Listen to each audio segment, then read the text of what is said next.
सादर प्रणाम। मैं नीरजा चौधरी। आज का टॉपिक राजा राम मोहन राय।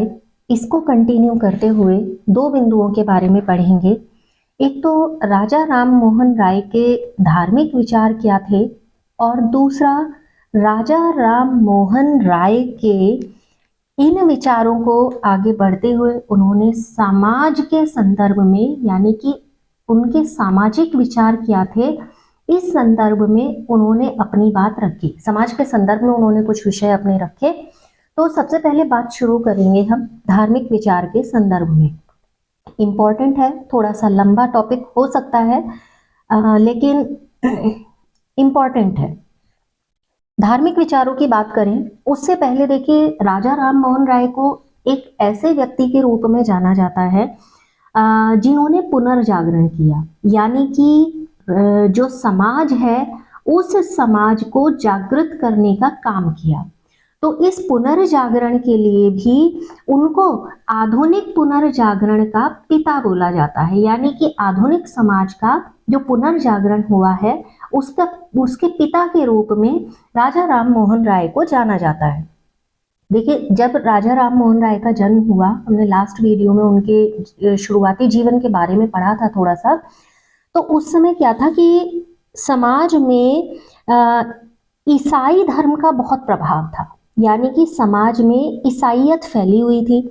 और जो हिंदू समाज था, क्योंकि भारत का जो समाज है प्रमुखता से हिंदू समाज था, वो हिंदू समाज इस बढ़ती हुई ईसाईयत से बहुत ज़्यादा परेशान था। और जो इंटेलेक्चुअल लोग थे, जो बुद्धिजीवी थे, उन्हें ऐसा लगने लगा था कि अरे, हिंदू समाज में तो बहुत सारी बुराइयां हैं, हिंदू समाज तो ठीक नहीं है, इसमें बहुत सारी कुरीतियां हैं जो कि किसी के जीवन के लिए या समाज के लिए अच्छी नहीं है। ठीक। और हिंदू समाज को ऐसा माना जाने लगा कि ये कुप्रथाओं से दबा हुआ है। ठीक।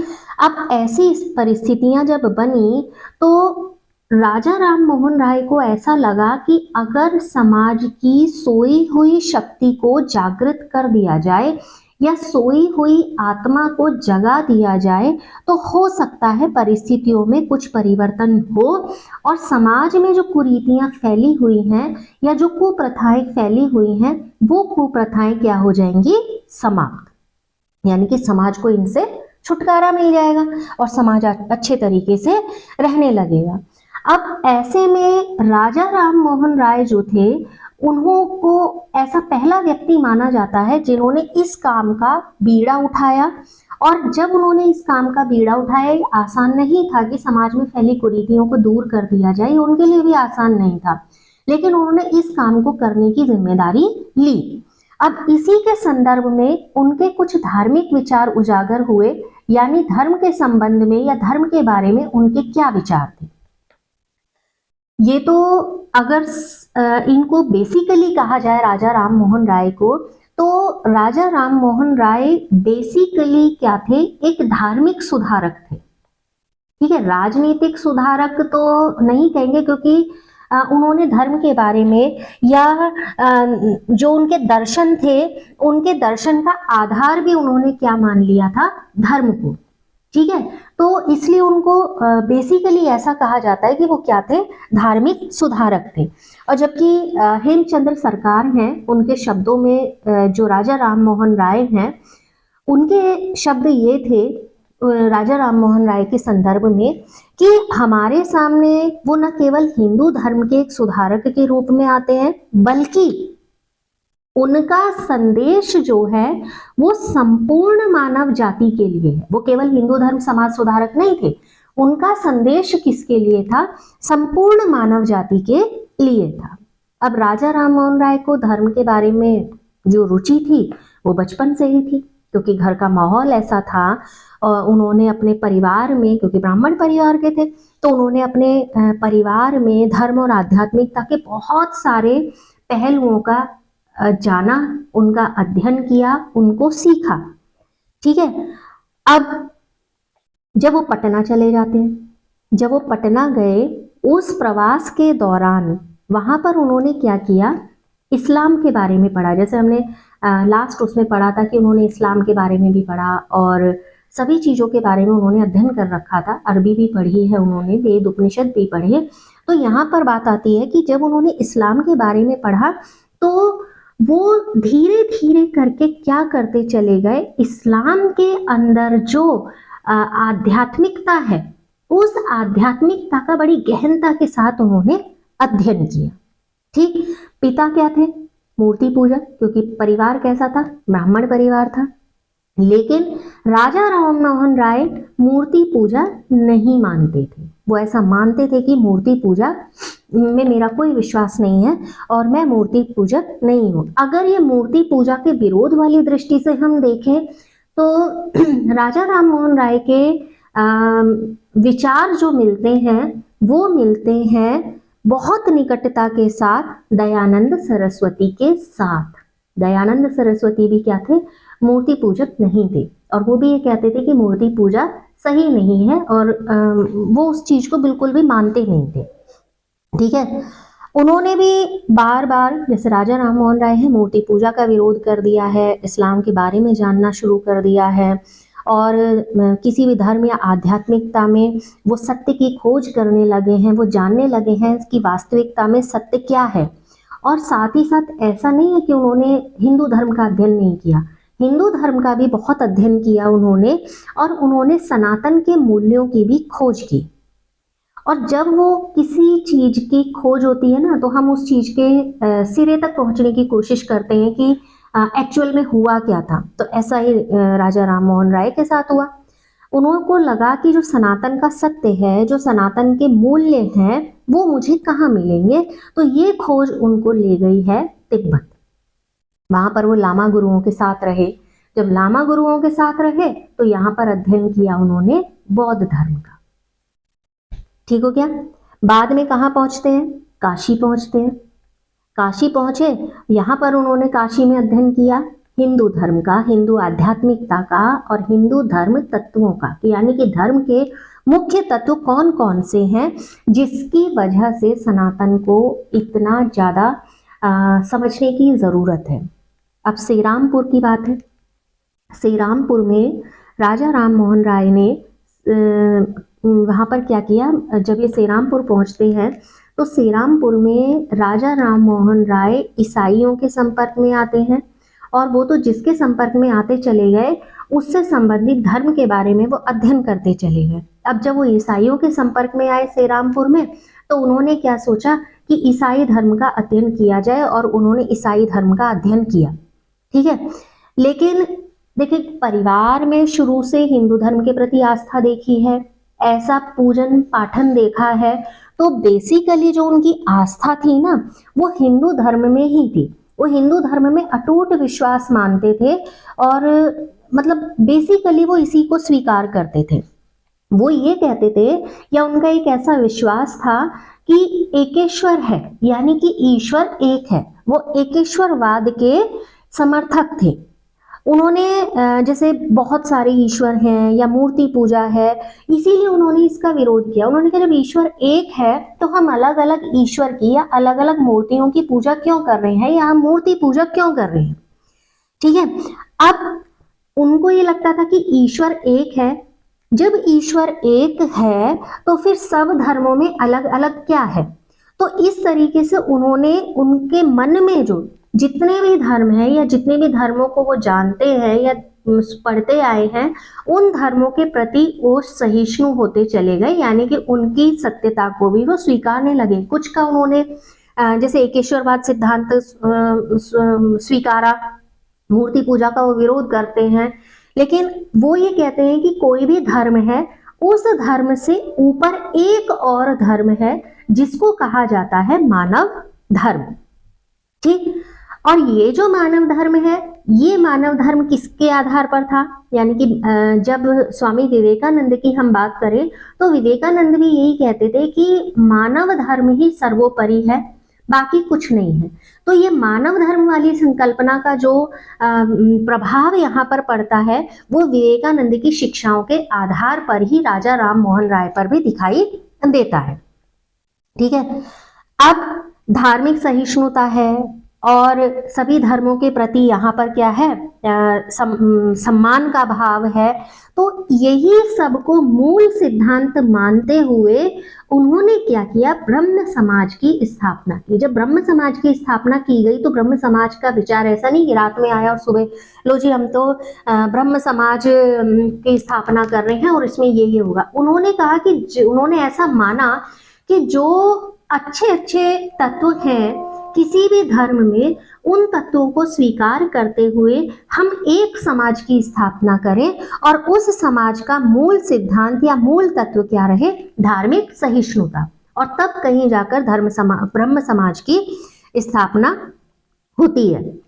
अब इसके अंतर्गत वो ये क्या कहते हैं कि कोई भी मनुष्य है वो किसी ना किसी प्रकार के बंधन में है, चाहे वो अपने मन से बंधन में है, चाहे वो अपनी आत्मा से बंधन में है। अब मनुष्य के मन और आत्मा को बंदी बनाए रखने का काम कौन करता है, परंपराएं। जो हमारी परंपराएं होती हैं वो क्या करती हैं, हमें कुछ ऐसे कार्यों के प्रति रोकती हैं या जिनकी हमारी इच्छा नहीं होती है उन कार्यों को आवश्यक रूप से करने के लिए कहती हैं। तो ये ऐसा मानते थे कि परंपराएं क्या कर रही हैं, हमारे मन को और आत्मा को बांध दे रही हैं। और मनुष्य को क्या करना चाहिए, ये जो परंपराओं के बंधन है ना, इन्हें उसे खुद ही खोल देना चाहिए। और जब वो उसको खुद खोल देगा तो उसकी बुद्धि का विस्तार होगा, उसमें सहिष्णुता का विस्तार होगा और साथ ही साथ उसमें सहानुभूति बढ़ेगी और ऐसे समाज का निर्माण होगा जो कैसा समाज है, बुद्धि से प्रबल है, सहिष्णु है और सहानुभूति पूर्ण है। तो ऐसा विचार उन्होंने यहाँ पर रखा और समाज का निर्माण करने के लिए मनुष्य को सहिष्णुता, सहानुभूति, बुद्धि पर आधारित जो भी समाज है उसका निर्माण करने के लिए परंपरागत बंधनों को तोड़ देना चाहिए, उनको छोड़ देना चाहिए। अगर ये कहा जाए कि राजा राम मोहन राय के जो विचार थे धार्मिक दृष्टि से एक ही तरफ के थे, ऐसा नहीं था। वो क्या चाहते थे कि इन विचारों की दृष्टि से वो समन्वय यानी कि कोऑर्डिनेशन बैठाने की कोशिश करते थे। यानी वो कैसे थे, इन विचारों के संदर्भ में समन्वयवादी थे, क्योंकि उनके धर्म में बहुत सारे धर्मों के तत्व मौजूद हैं। जब उन्होंने बहुत सारे धर्मों का अध्ययन कर लिया है तब उन्होंने यहाँ पर ब्रह्म समाज को स्वीकारा है। इस्लाम से उन्होंने मूर्ति पूजा का विरोध सीखा है, एक ईश्वर के लिए प्रेरित हुए हैं। बाइबल पढ़ी जब उन्होंने यहाँ पर, तो उन्होंने बाइबल में जो मोरालिटी है लाइफ की उसको स्वीकारा है। उन्होंने उपनिषदों का अध्ययन किया है और जब उन्होंने उपनिषदों का अध्ययन किया तो उस अध्ययन के बाद उन्होंने ये जाना कि विश्व का मूल क्या है, एक ब्रह्म है। तो उन्होंने आत्मा की अमरता को भी माना है। अगर वो वेदों के संदर्भ में कहें तो वेदों के संदर्भ में वेदों को वो सत्य मानते थे। विचार, कर्म और व्यवहार, इनकी सरलता और सहजता उन्होंने स्वीकार की है और इनकी सरलता और सहजता के साथ साथ शुद्धि को उन्होंने केवल मानवीय आवश्यकता के लिए जरूरी नहीं माना कि मैं मनुष्य हूं तो ये मेरी आवश्यकताएं हैं। उन्होंने केवल मानवीय आवश्यकता के लिए नहीं कहा, उन्होंने कहा कि ये विश्व बंधुत्व की जो प्राथमिकता है वो होनी चाहिए। क्या चीज, क्या प्राथमिकता होनी चाहिए कि जो हमारे विचार है, जो हमारा कर्म है, जो हमारा व्यवहार है वो कैसा हो, सरल हो, शुद्ध हो। ये केवल किसी व्यक्ति विशेष की आवश्यकता या मेरी आवश्यकता नहीं होनी चाहिए। ये जो आवश्यकता या अनिवार्य तत्व हो ये विश्व बंधुत्व के लिए हो, संपूर्ण विश्व के लिए हो। क्योंकि वो क्या मानते थे, मानव धर्म मानते थे।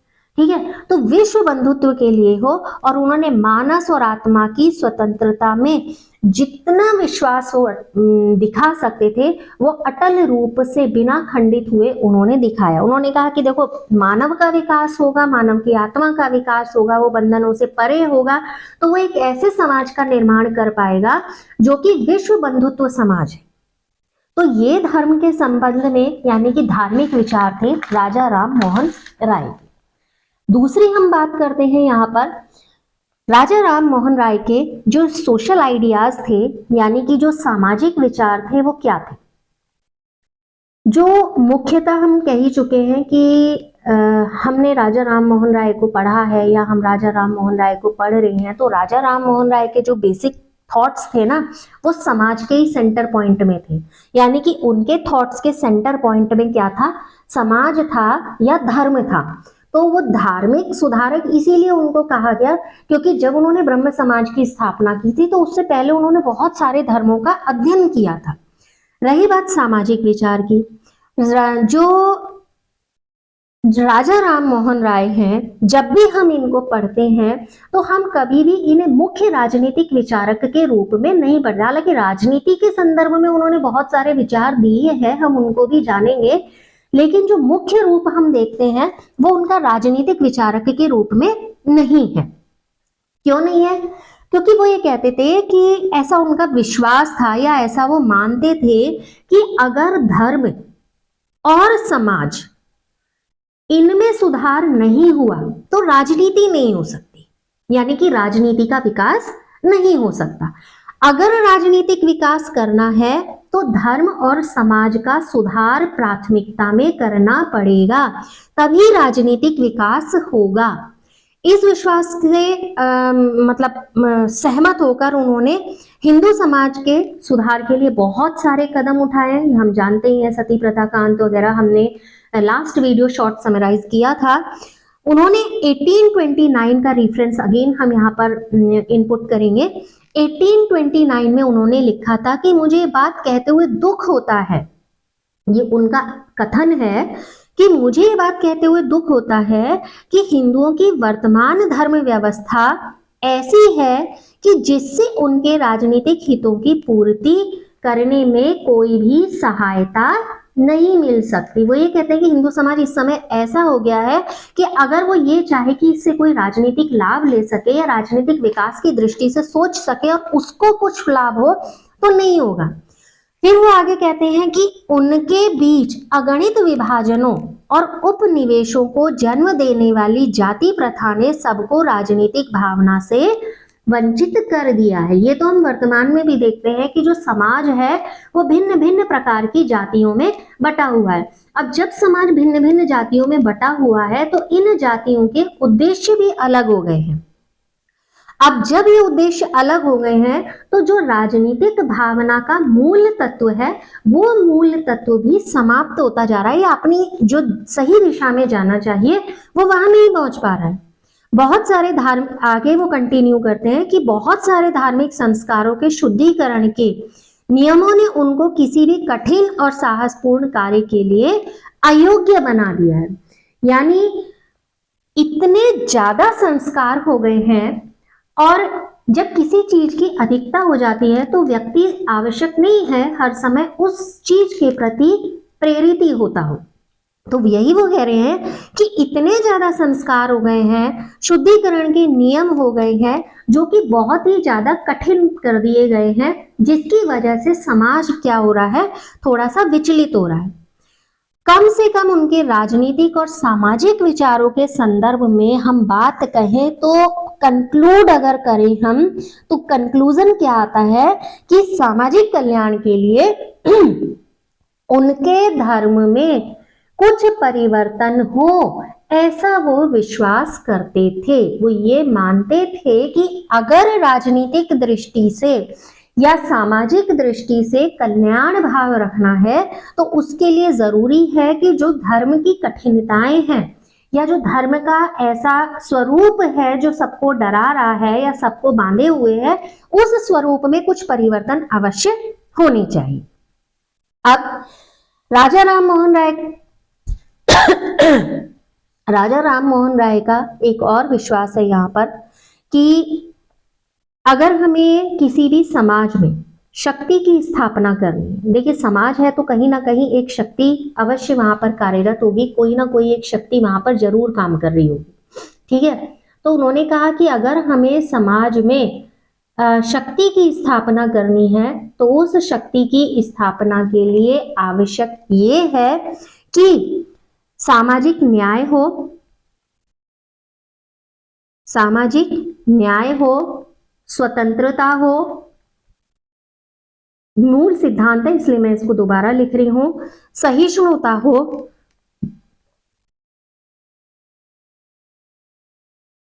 और साथ ही साथ एक संगठन हो, तभी शक्ति बढ़ सकती है या शक्ति की स्थापना हो सकती है। यहाँ पर सबसे पहले जो उनके मुख्य कार्यों के संदर्भ में हम कहें तो शक्ति स्थापना के संदर्भ में उन्होंने ऐसा कहा कि ऐसा मानते थे कि अगर हमें सामाजिक शक्ति की स्थापना करनी है तो सबसे पहले हमें समाज की स्त्री की दशा में सुधार करना होगा। क्योंकि देखें, हमारे जो मूल सिद्धांत हैं उसमें स्त्री को बहुत ही सम्मानीय दृष्टि से देखा गया। तो तब उन्होंने कहा कि अगर शक्ति की स्थापना है तो शक्ति की स्थापना नारी की स्थापना या नारी की दशा में सुधार के बिना संभव नहीं है।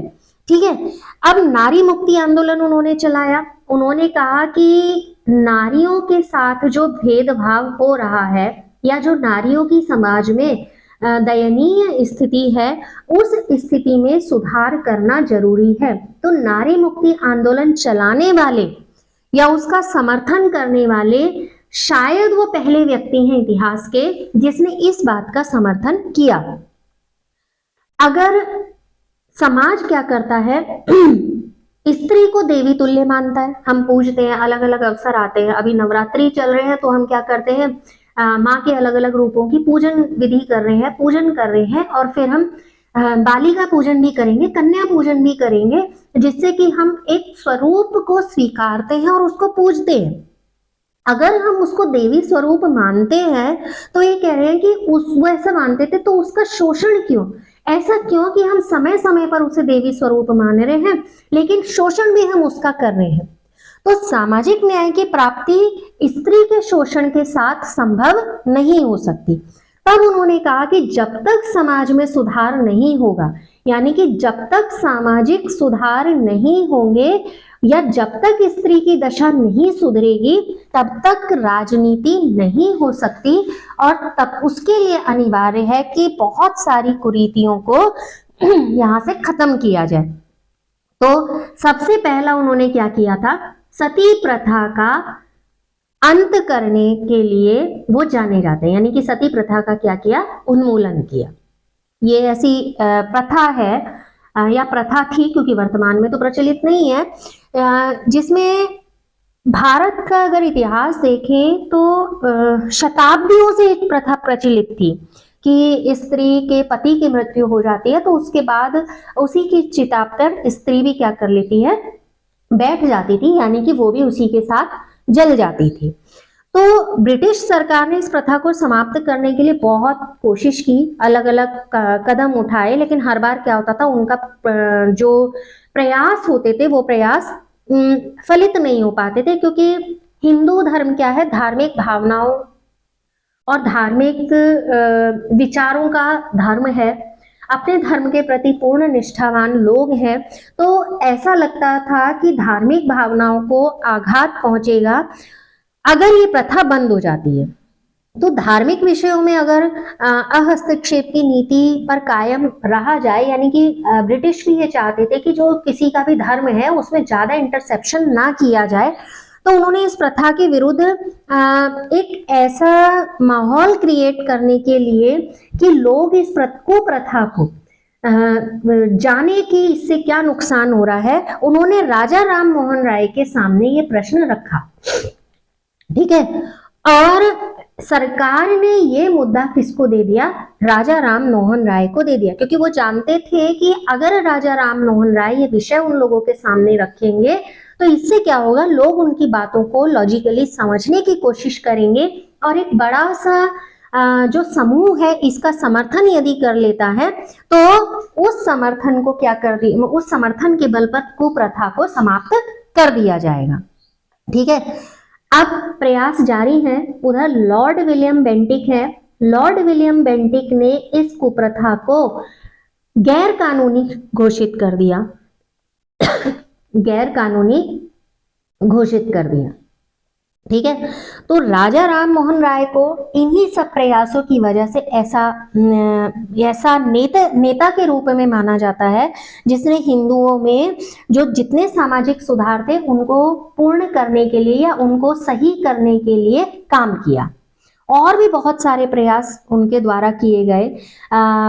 जैसे जब पति की मृत्यु हो गई है तो पति की मृत्यु के बाद स्त्री यानी उसकी जो पत्नी है उसको संपत्ति में अधिकार नहीं मिलता था, मतलब उचित अधिकार नहीं मिलता था और उसकी बड़ी निंदा होती थी और स्त्री को ही कई बार जिम्मेदार ठहरा दिया जाता था पति की मृत्यु के लिए। ठीक है। फिर समाज में बहुपत्नी विवाह था, यानी कि एक से ज्यादा पत्नी रखने की एक प्रथा थी। उन्होंने इस प्रथा के विरुद्ध भी अपनी आवाज उठाई और ऐसे कानून बनाने पर उन्होंने बल दिया कि जब तक पहली पत्नी जीवित है तब तक दूसरा विवाह कोई व्यक्ति नहीं कर सकता। जब तक पहली पत्नी जीवित है, जो राजा राम मोहन राय हैं उन्होंने कहा नारी शिक्षित होगी तो अपना जीवन सम्मान पूर्वक जी सकती है और यहाँ पर नारी शिक्षा के प्रति भी उनका बहुत ज्यादा बल रहा। फिर एक विषय और उनके ध्यान में आया। एक स्त्री है, सती प्रथा खत्म हो चुकी है, उसका पति मर गया है, अब वो क्या हो गई है, विधवा हो गई है। ठीक है। तो ये अगर अल्पायु विधवा है तो ऐसी स्त्री के लिए विधवा विवाह को उन्होंने मान्यता दिलवाई, यानी विधवा विवाह हो सकता है और उन्होंने बार बार बल दिया कि स्त्रियां पुनर्विवाह कर सकती हैं। अब सामाजिक न्याय है जिसपे वो विश्वास कर रहे हैं, तभी तो स्त्रियों के संदर्भ में इतनी सारी बातें उस समाज की दशा और दिशा के होते हुए रखना बहुत बड़ा कदम था। ठीक है। उन्होंने हिंदू समाज में जितनी जाति प्रथा है उसका विरोध किया, हालांकि आज भी वो जातियां अलग अलग रूप में हम सभी के मध्य हैं, नई नई जातियां रोज बन जा रही हैं। तो ये जाति जो है समाज को खोखला करने का काम करती है, वो ऐसा मानते थे। फिर उन्होंने कहा कि किसी को भी किसी आधार पर या किसी विशेष आधार पर या किसी वर्ग के आधार पर बांट नहीं सकते हैं, हम उसको अलग नहीं कर सकते हैं। एक व्यक्ति यदि श्रेष्ठ है तो वो श्रेष्ठ है और व्यक्ति की श्रेष्ठता या हम ये कहें कि उसमें कुछ हीन गुण हैं, बुरे गुण हैं, हीनता किस पर आधारित होगी, जो उसके गुण हैं उसके आधार पर हम कहेंगे कि व्यक्ति योग्य है या अयोग्य है। ठीक है। साथ ही साथ वो कहते थे ब्राह्मणों को उच्च स्थान प्राप्त है। खुद ब्राह्मण होते हुए उन्होंने ब्राह्मणत्व के एकाधिकार का विरोध किया कि एकाधिकार किसी का नहीं, सबको समान होना चाहिए, क्योंकि वो सामाजिक न्याय की बात करते हैं और सबको न्याय मिलना चाहिए। तो एक व्यक्ति की श्रेष्ठता या एक व्यक्ति की हीनता या ब्राह्मण का जो तत्व समाज में व्याप्त है वो सब समान रूपों से हो। और जो ये गुणों की बात यहाँ पर हो रही है, इनमें एक चीज और स्पष्ट है कि हम व्यक्ति को गुण के आधार पर जज करें, ना कि कहाँ उसने जन्म लिया है इस आधार पर। ठीक है। वो ये चाहते थे कि समाज में जितनी रूढ़ियां हैं यानी उन रूढ़ियों को समाप्त करना चाहिए, रूढ़िवादिता को समाप्त करना चाहते थे और उन्होंने काफी हद तक रूढ़िवादिता को समाप्त किया। उन दिनों हिंदुओं में एक विश्वास था कि अगर समुद्र को पार कर लिया जाए, ठीक है, बहुत ध्यान से सुनिएगा कि उस समाज में कितनी प्रकार की कुप्रथाएं थी। उनका ये कहना था कि अगर हिंदुओं में एक धारणा थी कि अगर समुद्र पार कर लिया जाए तो समुद्र पार करने से उनका धर्म नष्ट हो जाएगा। ठीक। राजा राम मोहन राय ऐसे पहले व्यक्ति थे, हिंदू व्यक्ति थे, जो कि लिखा हुआ है कि जिन्होंने विदेश की यात्रा की और इस प्रथा को समाप्त करने की पहल की, क्योंकि विदेश यात्रा करने से आपके विचार नहीं बदलते, आपकी अभिव्यक्ति नहीं बदलती, आपके जो भी विश्वास है वो नहीं बदलते, तो धर्म भ्रष्ट कैसे हुआ। उनका विश्वास था कि स्वस्थ, जागरूक और सचेत एक ऐसा जनमत बने, और ये किसके माध्यम से पूरा हो सकता है, जब प्रेस स्वतंत्र हो। ठीक है, स्वतंत्र प्रेस का अधिकार उन्होंने ये माना कि जितनी न्यायालय में कार्यवाहियां हो रही हैं, प्रेस उनको प्रकाशित करे, एक ऐसी न्यूज प्रकाशित करे जो जागरूक करने वाली हो, एक ऐसी न्यूज प्रकाशित करे जो किसी भी व्यक्ति को सचेत करती हो और एक स्वस्थ परंपरा का निर्माण करती हो। राजा राम मोहन राय के खुद के शब्दों में है कि स्वतंत्र प्रेस द्वारा स्वतंत्र प्रेस द्वारा संसार के किसी भी भाग में क्रांति नहीं लाई गई है, क्योंकि सामान्य परिस्थितियों में जनता को वह निर्देशन करता है। तो प्रेस का काम मात्र कितना होता है, डायरेक्ट करना, निर्देशित करना। तो कंक्लूडिंग वे में बोलूं तो एक नवीन समाज का निर्माता के रूप में राजा राम मोहन राय जाने जाते हैं। उन्होंने इस नवीन समाज की, आधुनिक समाज की आधारशिला रखी या नींव रखी, और उन्होंने अलग अलग जातियों को, जैसे अलग अलग धर्म है, हिंदू था, ईसाई है और इस्लाम धर्म है, इनको सब कंक्लूड किया और उन्होंने ये कहा कि मानव धर्म होना चाहिए, बाकी कोई धर्म नहीं है, केवल मानव धर्म है। उसके बाद बंगाल में ब्रह्म समाज की स्थापना होती है। बंबई में उन्होंने प्रार्थना समाज की स्थापना की है। इंपॉर्टेंट है ये प्रार्थना समाज, ब्रह्म समाज, इनकी स्थापना किसने की। साथ ही जो थियोसोफिकल सोसाइटी है, मद्रास में इसकी उन्होंने स्थापना की थी, थियोसोफिकल सोसाइटी। इसकी स्थापना कहाँ हुई थी, मद्रास में हुई थी। थियोसोफिकल सोसाइटी, इसकी स्थापना मद्रास में। और ब्रह्म समाज की स्थापना कहाँ हुई थी, मैं लिख देती हूँ यहाँ पर, बंगाल में। बंगाल में हुई ब्रह्म समाज की स्थापना। और प्रार्थना समाज की स्थापना हुई थी बंबई में।